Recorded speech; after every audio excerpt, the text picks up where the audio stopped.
Dear runners, this is next episode regarding the question answer session. So Mahinder ji very nicely he asked me one thing, because now marathons are coming, and especially for the 21 kilometers and 42 kilometers runners, he asked me for the recovery.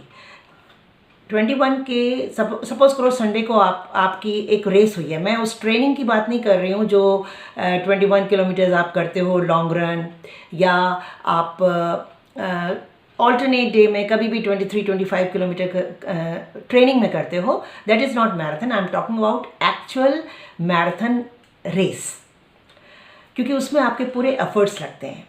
तो जब आप 21 kilometre की race लगाओ और 42 kilometre की race लगाओ, proper competitive race, तो उसके बाद रिकवरी कैसे हो, फिर नेक्स्ट ट्रेनिंग प्रोग्राम के लिए रिकवरी कैसे हो, तो उसके लिए मैं बताना चाहती हूँ जो रेगुलर रनर्स हैं उनके लिए, या तो वो लोकल रेसेस में पोडियम फिनिशर हैं या फिर अपना टाइम इम्प्रूव करना चाहते हैं. मैं उनके लिए ये नहीं बता रही हूँ जो हर तीसरे दिन 21 या 25 किलोमीटर्स दौड़ते हैं और उसको मैराथन का नाम देते हैं. वो तो ट्रेनिंग है, क्योंकि हम भी जब मैराथन ट्रेनिंग करते थे, इंटरनेशनल लेवल की ट्रेनिंग होती है, तो उसमें वीक में 2 बार तो आपकी 21-22 किलोमीटर्स हो जाती है. वीक में एक बार आपका 30 हो जाता है, लॉन्ग रन 32 किलोमीटर्स हो जाता है, कई बार 35 किलोमीटर्स भी करना होता है, और सेमी लॉन्ग रन 25 किलोमीटर्स तो हम अक्सर कर लिया करते थे वीक में एक बार. तो मैं बात कर रही हूँ, आपने एक रेस लगाई, मैराथन रेस, सपोज़ करो एयरटेल मैराथन लगाई या IDBI नेशनल मैराथन लगाई. उसके बाद जो आपका 1 वीक है वो कैसा हो.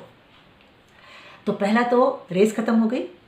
आपने रेस के बाद में जिस समय आप रेस ख़त्म करेंगे ना, ब्रेकफास्ट के लिए आपके पास में इतनी भूख भी नहीं लगेगी और इतना हैवी भी नहीं खा सकते, तो आप नॉर्मल कार्बोहाइड्रेट्स वाला ब्रेकफास्ट करेंगे, उसमें प्रोटीन होना चाहिए खूब, और उसके बाद आप फिर सो जाएंगे.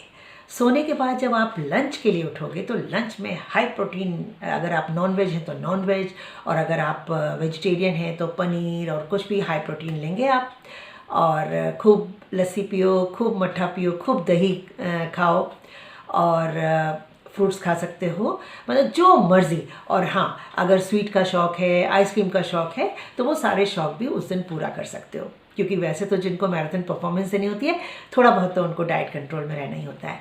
और उसके बाद शाम को आप क्या करेंगे, अगर आप फैमिली पर्सन हैं तो अपनी फैमिली के साथ में तैयार श्यार होकर आराम से मॉल घूमने जाएं, खूब वॉक करें.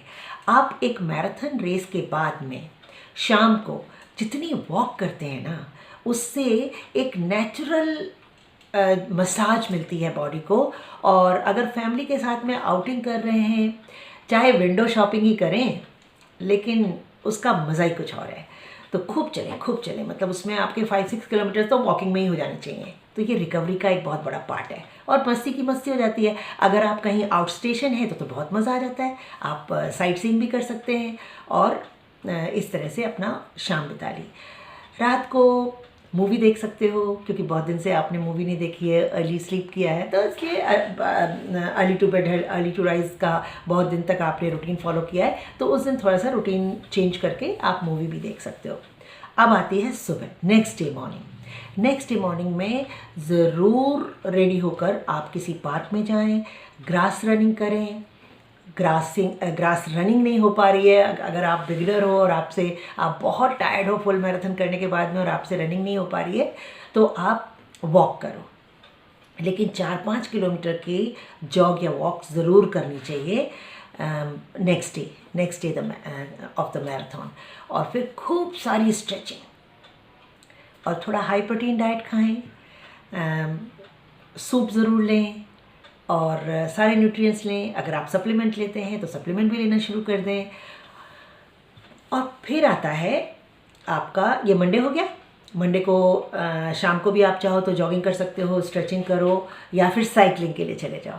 साइकिलिंग में बिल्कुल डिफरेंट मसल्स काम करती हैं. स्विमिंग के लिए चले जाओ, वो तो और भी अच्छी क्रॉस ट्रेनिंग है. अगर कहीं विंटर्स में भी आपको स्विमिंग की सुविधा है तो वो कर लो, और अगर समर्स है तो फिर तो कोई प्रॉब्लम ही नहीं है. तो swimming, cycling, cross training after the marathon recovery के लिए बहुत अच्छी रहती है. उसके बाद आपका आ गया ट्यूसडे। ट्यूसडे को आप इजी थोड़ा सा लंबा कर सकते हैं, 10-12 किलोमीटर जा सकते हैं अगर आप मैराथन रनर हैं तो। और लेकिन कोई स्पीड वर्क नहीं करेंगे ट्यूसडे को, भी कोई स्पीड वर्क नहीं होगा, सिर्फ इजी रन्स होंगे। फिर आपका थर्सडे आएगा। थर्सडे को आप इंटरवल ट्रेनिंग कर सकते हैं। अगर आपका फिर से कोई 1 महीने के अंदर या 15 दिन के अंदर कोई रेस आने वाली है तो आप थर्सडे से फिर अपना इंटरवल ट्रेनिंग कर सकते हैं। फ्राइडे को स्पीड वर्क कर सकते हैं। और उस वीक में, जिस वीक में आपने 42 किलोमीटर्स लगाई है, उस वीक के संडे को आप लॉन्ग रन नहीं करेंगे, आप सेमी लॉन्ग रन ही करेंगे अगर आप नेक्स्ट रेस की तैयारी में हैं तो।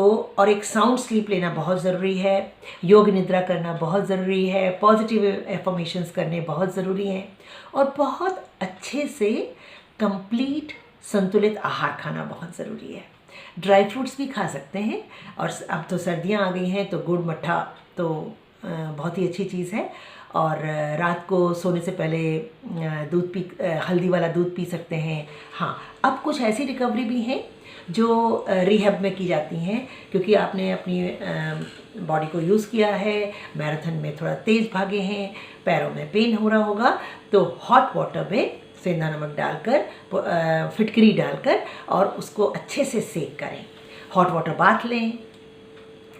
उसमें हॉट वाटर बाथ के लिए भी आप चाहो तो सेंधा नमक उसमें भी डाल सकते हो, और बाथ टब में डाल सकते हो, फिटकरी डाल सकते हो, सेंधा नमक डाल सकते हो, जिससे कि जो पेन है उसको सक करते हैं ये चीज़ें। और बहुत अच्छी नर्चरिंग होती है पैरों की, पैम्परिंग होती है पैरों की, जब आप गर्म पानी में नमक, सेंधा नमक या फिटकरी डालकर अब उसको डिप करके रखते हैं। तो जब टीवी देख रहे हो तब ये ज़रूर कर लें। और ये आपको मैराथन के नेक्स्ट डे से 3 दिन तक लगातार करना चाहिए।